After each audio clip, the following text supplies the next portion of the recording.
سوال یہ ہے کہ کس حد تک مالک کو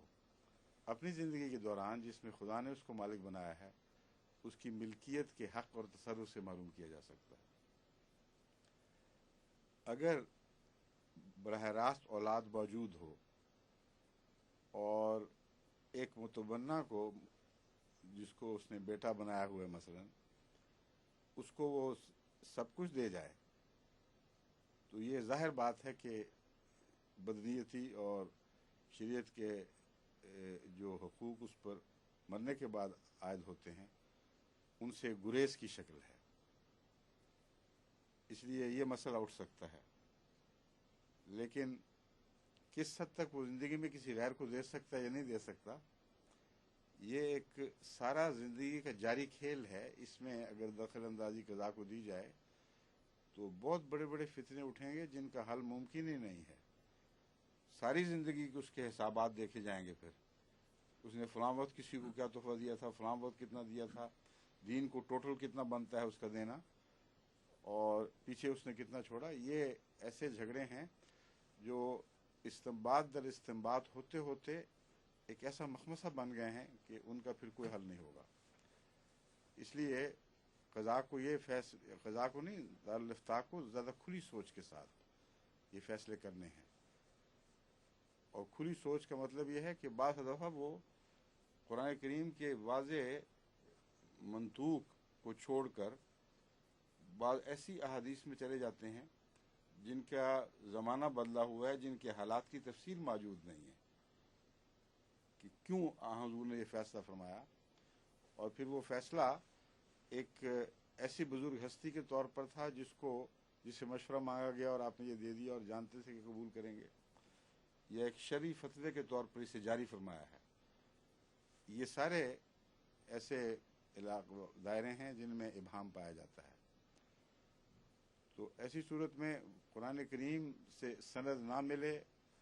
اور احادیث کے ایسے دائرے میں داخل ہوں جن کا بعض قرآن کے عمومی اصولوں سے تصادم ہو، یہ بحث ضرور اٹھنی چاہیے کہ اصولی بعض اصولوں سے تصادم ہے کہ نہیں، یا عمومی تعلیم سے کوئی تصادم دکھائی دیتا ہے کہ نہیں۔ اگر دے تو پھر اس حدیث کی چھان بین زیادہ تحقیق احتیاط سے ضروری ہے، اور اگر کچھ نہ ہو کوئی تصادم اور بعین ہی قرآن کی تعلیم کے مطابق ہے تو پھر تو وہ حدیث نہ بھی ہوتی تو عقل سلیم اس مومن کی یہی فتویٰ دیتی، لیکن پھر اس حدیث کو رد کرنے کا کوئی وجہ نہیں، چاہے کمزور بھی ہو۔ ایسی صورت میں حضرت مسیح موعود علیہ السلام احترام کے تقاضے کے پیش نظر فرمایا کرتے تھے کہ قبول کر لو، بے شک کوئی حرج نہیں۔ تو اس صورت میں اس بحث کا مقصد سارا اس انگریز کی خاطر نہیں، یہ میں چونکہ مسئلہ اٹھایا گیا ہے اس لیے یہ بحث چھیڑنی ضروری ہے کہ جب تک یہ فیصلہ نہ ہو کہ اپنی زندگی میں ایک انسان کو کس حد تک تصرفات کا حق ہے، اس وقت تک یہ فیصلہ مشکل ہے کہ جس کو اس نے اپنا کر کے پالا اور اپنا براہ راست کوئی وارث اور موجود نہیں ہے، اپنی زندگی میں وہ اس کو کس حد تک دے سکتا ہے؟ کیوں 1/3 سے زائد نہیں دے سکتا؟ ہاں، جب وہ مر جائے گا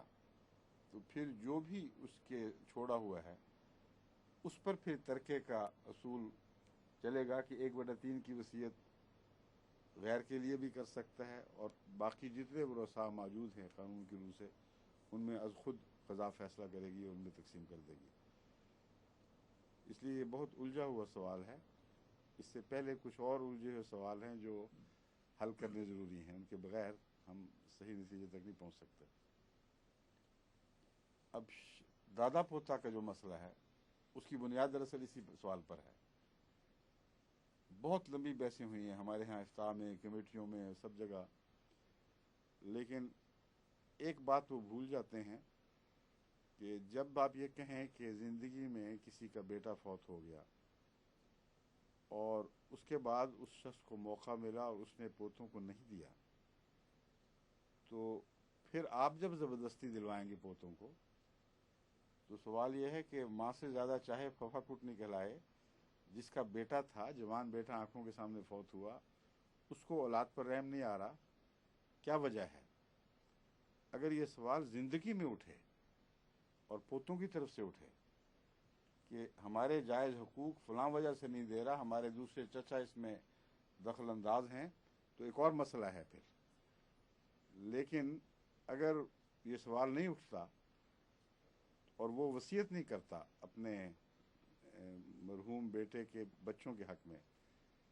تو از خود کیسے مل جائے گا؟ کیونکہ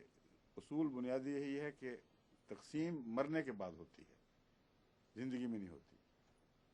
اور زندگی میں انسان مالک ہے.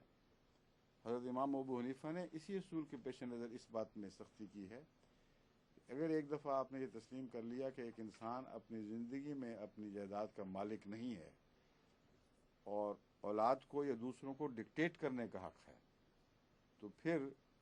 اس کا نظام ملکیت سارا درم برم ہو جائے گا. ہر وقت اس پر بٹھائے جا سکتے ہیں انکم ٹیکس کے انسپیکٹر کے طور پر کہ تمہاری کتنی انکم ہوئی تھی، تم نے فلاں کو کتنا دیا، فلاں کو کتنا دیا. ہر ایک کی زندگی عذاب بن جائے گی. اس لیے چند پوتوں کے پر رحم کی خاطر نظام نہیں تبدیل کیا جا سکتا، اور نظام کو میں دخل اندازی نقصان مسئلے کم حل کرے گی اور مسائل زیادہ اٹھائے گی. یہ بہت اہم سوال ہے. ملکیت کا سوال پہلے طے ہونے والا ہے. کوئی شخص اپنی زندگی میں اپنی جائیداد کا مالک ہے، خدا کو براہ راست جواب دہ ہے کہ نہیں؟ مرنے کے بعد خدا تعالیٰ فرماتا ہے دیکھنا اگر اس نے وصیت کی ہو اور ٹھیک نہ ہو تو قوم کو پھر حق ہے کہ وہ اس میں دخل اندازی کر کے خدا کی وصیت کے مطابق کر دے. زندگی میں مجھے کہیں نظر نہیں آیا قرآن کریم کا کوئی حکم کہ اس نے خرچ کیا ہو تو قوم دخل دے بیچ میں